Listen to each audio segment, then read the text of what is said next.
Republik Indonesia. Dan yang terlibat ini yang sekarang jadi tersangka kan juga orang yang benar-benar luar biasa semua gitu. Sehingga memang kejaksaan harus hati-hati, objektif dalam menerapkan proses hukumnya itu. Jangan sampai dianggap ada kriminalisasi atau diskriminasi. Tapi saya yakin kejaksaan dengan timnya pasti sudah melalui proses yang baik dan benar. Kita sebagai masyarakat, untuk pastikan semua masyarakat Indonesia kan juga mendukung dalam pemberantasan korupsi itu kan kita wajib mendukung karena memang korupsi itu bisa membuat negara ini bangkrut. Ini kan angkanya tidak main-main.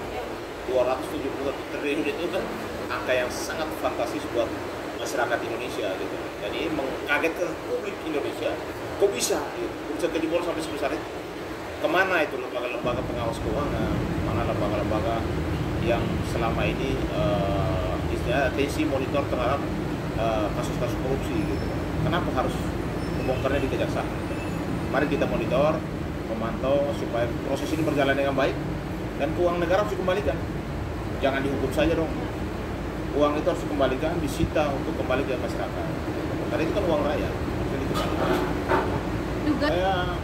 Menurut saya dugaannya masih banyak ya. Mudah-mudahan dalam waktu dekat ini dipublikasikan. Faktanya baru-baru aja kan juga ada beberapa nama yang sudah mulai muncul dan kemungkinan besar akan bertambah. Artis dong? Kan masih isu ya. Kita orang hukum tidak boleh loh menebar isu-isu nanti dianggap fitnah lagi. Jadi kalau memang ada artis yang terlibat, ya kejaksaan harus transparan dong, harus menyampaikan kepada publik.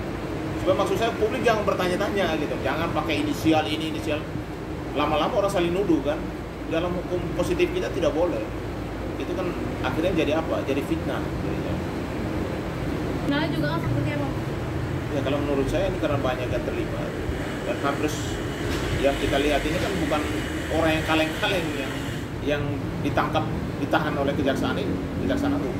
Yang pertama apresiasi buat Pak Jaksa Agung dan seluruh jajarannya yang kalau menurut saya sangat berani. Ini termasuk berani loh, mengungkap kasus sebesar ini dan melibatkan orang-orang hebat. Ini kan tidak gampang, ya. Karena pasti ada kepentingan-kepentingan lain yang akan menghambat proses itu. Tapi ternyata proses sampai saat ini berjalan dengan baik. Dan saya titip pesan kepada Pak Jaksa Agung supaya harus benar-benar objektif dan transparan. Ya, jangan sampai ada isu nama ini, bahwa nama artis dan lain sebagainya ternyata tidak terbukti kan. Akhirnya jadi isu yang berkeliaran yang tidak jelas gitu. Kalau memang ada public figure yang terlibat, sampaikan aja kepada publik. Supaya masyarakat jangan saling, oh ini siapa lagi gitu kan. Bang, ini Menurut saya kita akan lihat dari proses ya. Karena dari hasil bisnis mereka, dari kekayaan mereka, mudah-mudahan ada perjanjian harta ya. Sehingga yang dipakai oleh Sandra Dewi itu adalah hartanya dia, bukan hasil tindak pidana korupsi.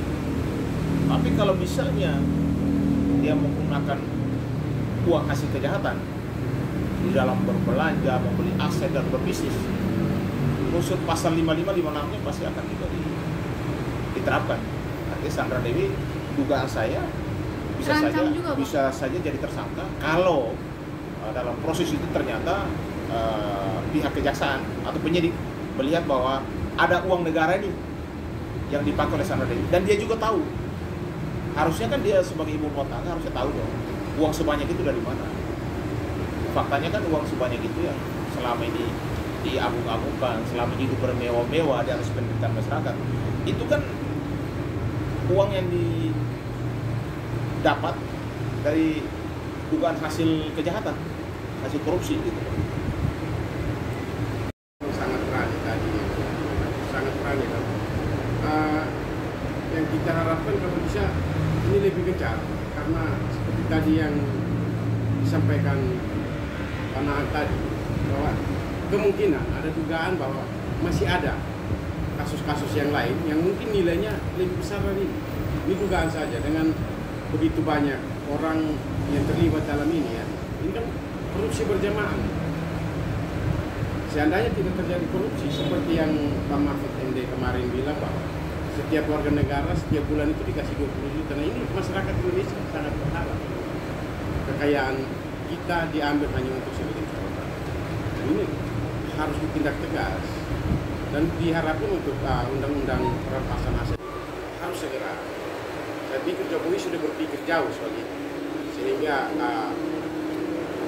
dia menyodorkan itu kepada DPR. Tapi ya, ini tergantung soal kepentingan elit politik yang ada di dalam.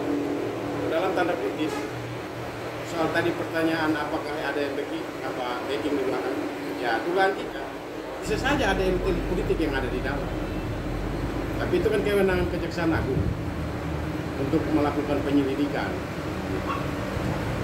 Tidak ada kebiasaan-kebiasaan tertentu sebelum menikah, suami dan istri itu membuat pisah harta, sehingga monogini itu kan harta yang didapat saat menikah. Sehingga ketika di kemudian hari ada persoalan, harta yang didapat sebelum menikah itu tidak diganggu. Misalkan kalau soal kasus korupsi ini, bisa saja sebelum mereka menikah, Sandra Dewi sudah punya harta, sehingga kehidupannya hedon, mengimbangi suaminya ini. Soal hasil yang mereka dapatkan itu ya itu tergantung dari penyidik kejaksaan, bagaimana menelusuri ini. Apakah barang ini didapat setelah menikah atau barang ini ada sebelum mereka menikah? Nah, itu kan tergantung dari penyidik. Ada